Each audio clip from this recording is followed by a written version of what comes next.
Dans cette vidéo postée précédemment, le lien est juste en dessous, j'avais exposé mon point de vue sur Chi-Chi et Bulma, et expliqué en quoi selon moi Bulma était elle aussi agaçante, mais moins que Chi-Chi, car Bulma, elle, est un meilleur soutien pour les guerriers Z, et elle cherche à se rendre utile. Et je rajoute aussi que il ne faut pas oublier le père de Bulma, Monsieur Brief.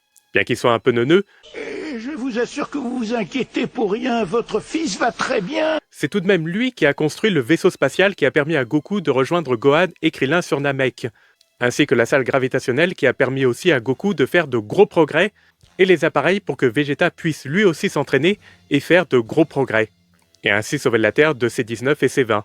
Bulma a aussi tenté de contenir Hildegarde dans le corps de Tapion. Ça a échoué, mais au moins elle a tenté de se rendre utile. La Bulma du futur a encouragé Trunks à s'entraîner avec Gohan. Trunks t'aime beaucoup et son rêve est de devenir comme toi. Le problème, c'est qu'il aimerait bien s'entraîner. Est-ce que tu pourrais te charger de le faire?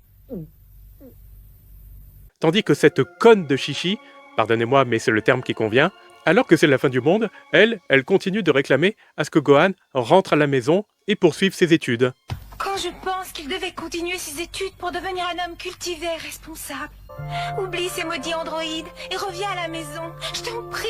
Mais oui, c'est la fin du monde et son fils est le dernier espoir, mais elle souhaite qu'il fasse comme si de rien n'était, qu'il reprenne ses études et qu'il laisse les deux monstres détruire la planète.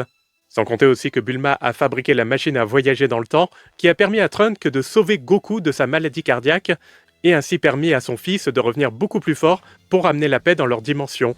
Alors franchement, niveau utilité, Bulma est largement au-dessus de Chi-Chi, ce qui fait d'elle, selon moi, un personnage bien plus appréciable que cette dernière.